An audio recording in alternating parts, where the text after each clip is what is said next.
Alger chaîne 3, le journal. Fazia, bonjour.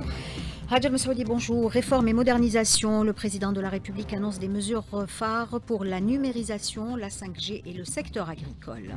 Alger fait preuve de fermeté et riposte aux accusations mensongères de Bamako. Fermeture de son espace aérien au Mali après des violations répétées et annonce des mesures contre le Niger et le Burkina Faso. L'Algérie exige une action ferme de l'ONU face aux violations répétées des cessez-le-feu à travers le monde. Arasa, l'antité-sioniste, a repris son agression avec son lot de martyrs quotidiens. Jazz Agro 2025, un tremplin pour l'industrie agroalimentaire et des opportunités de partenariat et d'investissement. La production locale allie qualité et quantité. Connect d'Algérie 2025, un avenir numérique prometteur avec 30 milliards de dollars pour le PIB national grâce au TIC et à l'intelligence artificielle. Sport, championnat d'Afrique de triathlon en Afrique du Sud. L'Algérienne Imen Maldi s'illustre et décroche la 6e place en individuel et la 3e dans le relais mixte.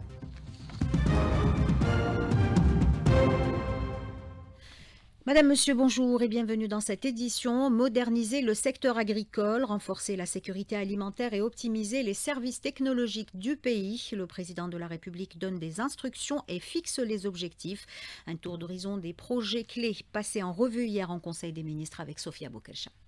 Le président de la République a souligné l'importance capitale du recensement général de l'agriculture pour une prise de décision optimale, la modernisation du secteur de l'agriculture et le renforcement de son rôle stratégique dans la réalisation de la sécurité alimentaire. Il a donc enjoint au ministre de l'Agriculture d'approfondir le recensement de l'ensemble de la production agricole nationale, toutes filières confondues, y compris les têtes de bétail par catégorie et leur répartition au niveau national, le taux de progression des périmètres irrigués et le nombre d'arbres fruitiers par variété, notamment les oliviers et les palmiers à travers le territoire national. Par ailleurs, concernant l'état d'avancement de la numérisation, le chef de l'État a fixé la fin 2025 comme dernier délai pour le recensement total des domaines de l'État à travers l'ensemble du territoire national afin de créer une base de données avant l'élaboration de la loi de finances de 2026. En ce qui concerne le lancement des réseaux mobiles 5G, le président de la République a ordonné un approfondissement global des études relatives à ce type de service mobile afin que l'opération soit intégrée et efficace selon tous les critères technologiques et financiers pour entraîner des effets positifs sur le développement et l'accompagnement du système économique national et offrir aux citoyens les meilleurs services technologiques. Enfin, concernant le projet de loi relatif au Waqf, Abdelmajid Tebboune a ordonné l'adoption des mécanismes de numérisation dans toutes les phases du recensement relatif au secteur des affaires religieuses. Le ciel algérien est désormais interdit au trafic aérien en provenance ou à destination du Mali. La décision est entrée en vigueur hier après des violations répétées. Elle fait suite également aux accusations sans fondement du gouvernement de transition malien et de la Confédération des États du Sahel.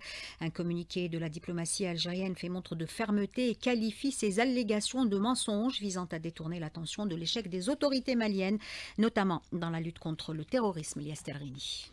En dépit de leur gravité, toutes ces allégations mensongères dissimulent mal la recherche d'exutoires et de dérivatifs à l'échec manifeste de ce qui demeure un projet putschiste qui a enfermé le Mali dans une spirale d'insécurité, d'instabilité, de la désolation et du dénuement. L'Algérie rejette avec force cette tentation présente dans toutes les attitudes malveillantes et systématiquement infondées par lesquelles la junte des putschistes qui sévissent au Mali tente vainement de faire de notre pays un bouc émissaire au revers et au déboire dont le peuple malien paye le prix le plus lourd. L'échec de cette clique inconstitutionnelle est patent à tous les niveaux, politique, économique et sécuritaire. Les seuls succès dont cette même clique peut se prévaloir sont ceux de la satisfaction d'ambitions personnelles au prix du sacrifice de ceux du Mali, de l'assurance de sa survie au détriment de la protection du Mali et de la prédation des maigres ressources de ce pays frère aux dépens de son développement. La collusion entre le gouvernement malien établi avec une extrême légèreté entre l'Algérie et le terrorisme manque tellement de sérieux qu'il serait superflu de lui prêter attention ou d'y répondre. En effet, la crédibilité, l'engagement et la détermination de l'Algérie dans la lutte contre le terrorisme n'ont besoin ni d'être justifiés ni d'être établis. Par contre, la première menace et la plus déterminante sans doute qui pèse sur le Mali aujourd'hui réside dans l'incapacité des putschistes à assumer la lutte antiterroriste réelle et effective, au point d'en confier la gestion au mercenariat dont l'Afrique a tellement pâti dans son histoire récente. Dans son communiqué, le ministère des Affaires étrangères revient sur la destruction par l'ANP d'un drone malien qui a violé à plusieurs reprises l'espace aérien de l'Algérie et apporte des précisions sur cet incident. Premièrement, toutes les données se rapportant à cet incident sont disponibles dans la banque de données du ministère algérien de la Défense nationale, en particulier les images radars qui établissent clairement la violation de l'espace aérien de l'Algérie. Deuxièmement, il ne s'agit pas de la première violation par un drone malien de l'espace aérien de l'Algérie, mais bien de la troisième en l'espace de seulement quelques mois. Les deux premières violations sont intervenues respectivement le 27 août 2024 et le 29 décembre 2024. Troisièmement, s'agissant de l'incident survenu dans la nuit du 31 mars au 1er avril 2025, toutes les données disponibles établissent qu'il y a eu violation de l'espace aérien de l'Algérie à minuit 8 minutes sur une distance de 1,6 km. Le drone en question a dans un premier temps violé l'espace aérien national. Il s'est ensuite éloigné avant d'y retourner en prenant une trajectoire offensive. Quatrièmement, l'entrée du drone malien dans l'espace aérien algérien, son éloignement puis son retour offensif sur zone ont entraîné sa qualification de manœuvre d'hostilité caractérisée. Suite à cette qualification, le commandement des forces de défense aérienne de l'Algérie a ordonné sa destruction. Le gouvernement algérien regrette par ailleurs profondément l'alignement inconsidéré du Niger et du Burkina Faso sur la thèse fallacieuse présentée par le Mali. Il regrette également le langage outrancier et injustifié tenu à l'égard de l'Algérie, un langage qu'il condamne et rejette avec une extrême fermeté. Le gouvernement algérien regrette également d'avoir à appliquer la réciprocité et à procéder au rappel pour consultation de ses ambassadeurs au Mali et au Niger et à différer la prise de fonction de son nouvel ambassadeur au Burkina Faso. La commission parlementaire chargée de l'élaboration d'une proposition de loi criminalisant la colonisation s'est réunie hier pour arrêter la feuille de route de son action et examiner les moyens d'assurer la matière historique nécessaire à la formulation d'un texte de loi intégré. L'Algérie presse le Conseil de sécurité d'agir avec plus de fermeté aux violations répétées des cessez-le-feu à travers le monde. Ammar Benjama, notre représentant permanent à l'ONU, a ainsi dénoncé l'inaction de l'organisation et mis en lumière les enjeux de crédibilité des opérations de maintien de la paix et l'urgence de responsabiliser les auteurs de ces dépassements. Les violations des trêves sont monnaie courante au Proche-Orient. L'entité sioniste fait fi de toutes les lois et chartes internationales. Le cessez-le-feu à Gaza est violé depuis le 18 mars dernier. Les bombardements de l'armée sioniste ont repris de plus belle. Des martyrs et des blessés sont dénombrés quotidiennement. 19 martyrs la nuit dernière.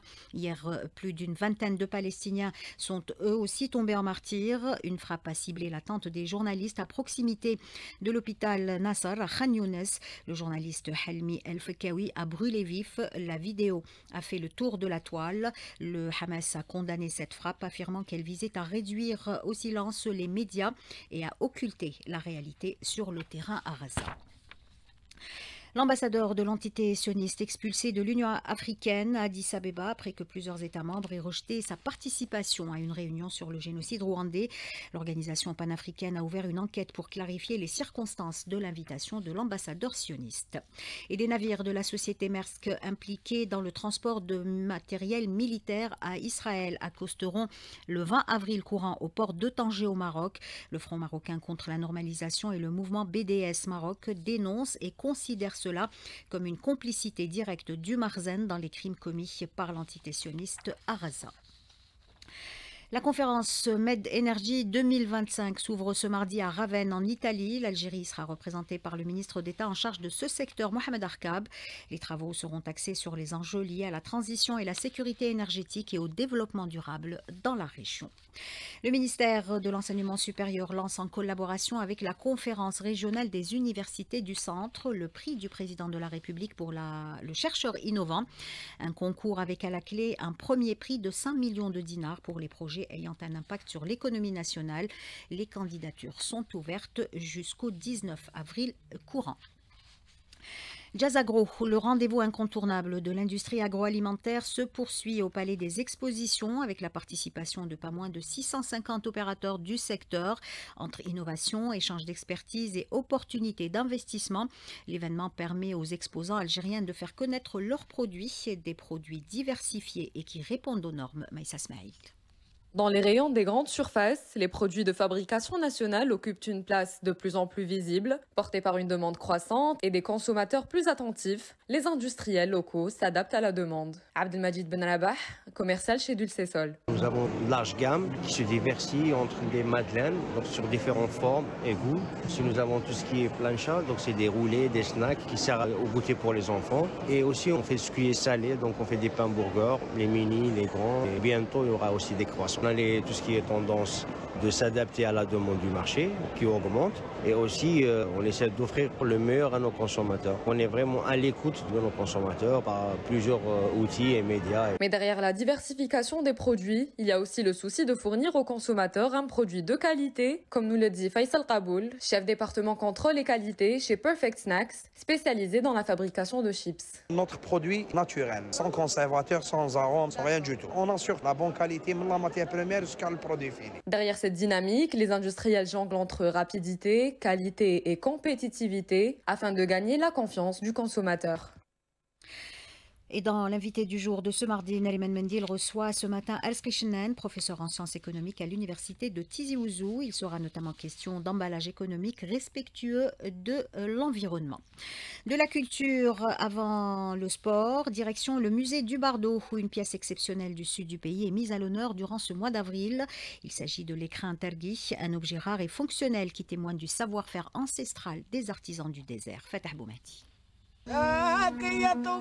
Pour ce mois d'avril, c'est une boîte en peau venue tout droit de Tamanrasset qui est à l'honneur. Simple, belle, rare et surtout pratique, cette boîte était utilisée autrefois par les femmes pour conserver des objets du quotidien. Abdelali Touil, conservateur en chef au musée du Bardo, nous en dit davantage. Cette pièce va nous amener vers le Grand Sud, dans la Haga, dans la wilaya de Tamanrasset. Un bijou, une pièce qui va parler de la femme terguia. C'est une boîte en peau. Très simple, fabriquée à base de peau de chameau. Cette boîte permet à la terguia de conserver ses parfums, tout ce qui a rapport avec la beauté corporelle. C'est une petite boîte qui fait 20 cm de haut, une dizaine de centimètres de diamètre. Très belle pièce, composée de 2 à 3 éléments. La base, parfois le couvercle, et un petit couvercle qui sert à fermer cette forme de mamelon. Et parfois on choisit cette partie de peau de dromadaire, la partie des mamelons, qui va servir à fabriquer le couvercle. Ce sont des écrins, ce sont cette boîte de maquillage de l'époque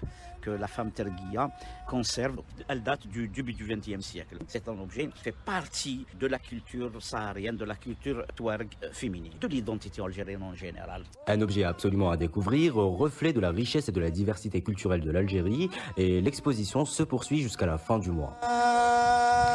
Sport pour terminer avec le championnat d'Afrique de triathlon qui s'est déroulé en Afrique du Sud. L'Algérienne Imen Melji a réalisé une belle performance. La cycliste de Madar Pro a décroché la 6e place en individuel et la 3e dans le relais mix. 8h13 sur Alger, chaîne 3, c'est la fin de ce journal réalisé par Aïssa Abdelrahman. Siddiq était à la console technique, Hussein à la régie d'antenne et Mouni au streaming vidéo. Tout de suite, c'est la météo du jour avec Raja Massoudi.